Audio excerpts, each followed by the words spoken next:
ဒီလူတွေကမနစ်တင်းနေမှာခိုးဝင်လာတယ်ဆိုတမိုင်းကြောင်းအရပြောမယ်ဆိုရင်ရိုဟင်ဂျာတွေပို့ပြီးတော့တိုင်းရင်းသားဖြစ်တဲ့မြန်မာနိုင်ငံထဲမှာနယ်နိမိတ်ထဲမှာရိုဟင်ဂျာတွေပို့ပြီးတော့ဗမာနဲ့ဘယ်ဗမာမှဘယ်ရခိုင်မှတိုင်းရင်းသားပို့မစစ်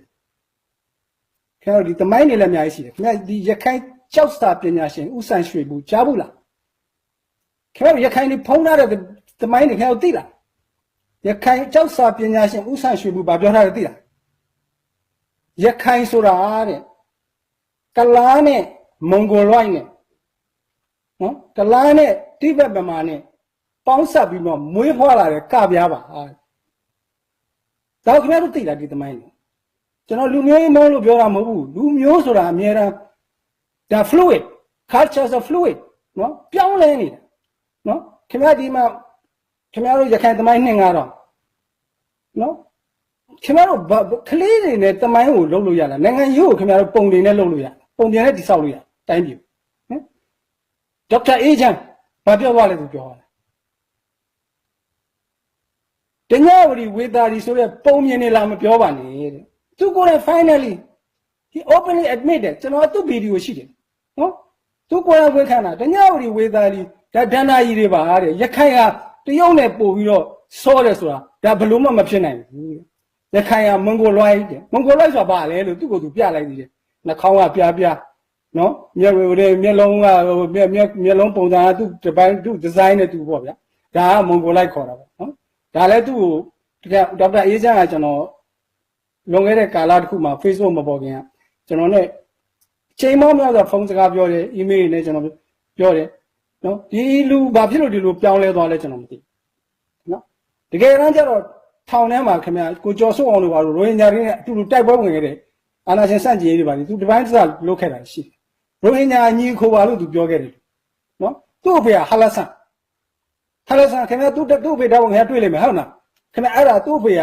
ဟိုကျွန်တော်ရမဲတယ်ဗဒုံးရောင်နဲ့တော့မဲတယ်နော်ဒီဘလောက်မဲလဲဆိုရင်အလောင်းမင်းတရားဥအောင်စရာလောက်မဲတယ်ခင်ဗျားကြည့်မယ်နော်အလောင်းမင်းတရားဥအောင်စရာဗမာကြီးဆိုတော့ဟာဟိုမင်း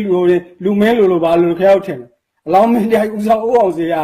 ဟိုတွားပြီးတော့တွေ့တဲ့အင်္ဂလိပ်တန်ကရေးထားတဲ့မှတ်တမ်းထဲမှာကြောက်ပေါက်မှနဲ့တဲ့နော်ဗဒုံးရောင်ကဲ့သို့နှက်ပြောင်တော့သားရရှိ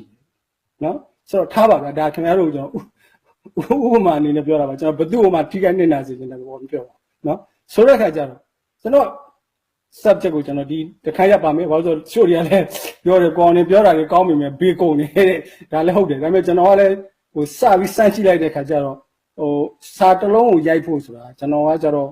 Unicode သွင်းပြီးဇော်ကြီးဖောင်ပြန်ရေးရတာတော်တော်ပြန်မနေလားဟိုဒါကြတော့တော်တော်လေးပြီးသွားတော့ပြောတာပါဗျာဆိုတော့ okay I going to stop now ဆိုတော့အခါကျတော့ဒီရိုဟင်ဂျာနဲ့ပတ်သက်လို့နော်ဒီနိုင်ငံသားတွေပါခိုးဝင်တွေပါတိုင်းသားမဟုတ်ပါဘူးဆိုတော့လူတွေနော်ဒီခုနခဲရပြည်ဝင်ကြီးပေါ့ဟိုတဲ့တာရင်ဝင်ကြီးပေါ့ဗျာနော်ဆိုတော့ခုနဥအောင်သူရဥအောင်ကိုတို့ပါတို့ကျွန်တော်ဟို message ပေးခြင်းပါနော်ခဲရတို့တိတ်ခါရှိခြင်းနဲ့ဆိုရင်နော်ခဲရတို့တိတ်ခါရှိခြင်းနဲ့ဆိုရင်နိုင်ငံတကာကအဆင့်မီပညာရှင်တွေနဲ့နေပြီးတော့ပေါ်တော်ဝဲလှုပ်ရဲတဲ့တတ္တိရှိသလားအဲ့ဒီတတ္တိရှိတဲ့လူရောမွေးပြီလားနော်တကယ်လို့မွေးပါပြီရှိပါပြီဆိုရင်ပေါ်တော်ဝဲလှုပ်လိုက်ကြအောင်ဒီအာကြီးကိုနော်ခင်ဗျားတို့စစ်အာဏာရှင်စနစ်ကနေတော့လူမျိုးရေးဘာသာရေးမုန်းတိမှုတွေကိုအိုင်အနာကင်ဆာလိုဖန်တီးထားပြီးတော့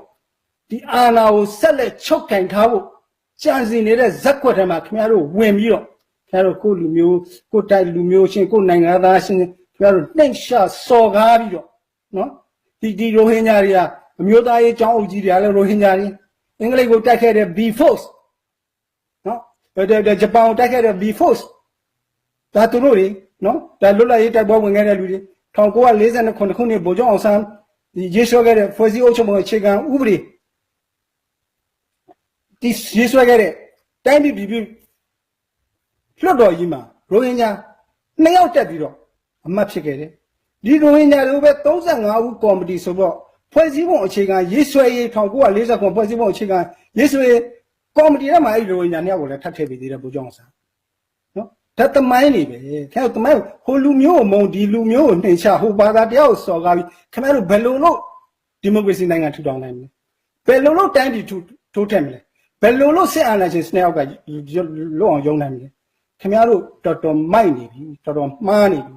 ခင်ဗျားတို့မှားတာကတော့ဟိုနိုင်ရှင်ကြပြောရင်တော့မိုက်လုံးကြီးတဲ့ဒေါအောင်ဆန်းစုကြည်နဲ့နိုင်ရှင်မယ်ဆိုရင်တော့အင်ပတအသေးမွားပဲဗျဒီ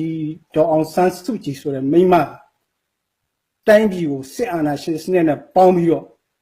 ဒီနွန်နဲ့ထဲကိုရောက်ဖို့တိုင်းရင်းသားတွေကိုရာတက်ပံစစ်ကြုံလုပ်ဖို့စစ်အာဏာရှင်တစ်သက်လုံးဗမာပြည်မှာအမြင့်တွေထုံးကားနေဖို့စစ်မောင်နှမကြံစီနေတဲ့ထောင်ချောက်တွေကိုခင်ဗျားတို့မဝင်ရပါနဲ့ပြောနေကုန်ချုပ်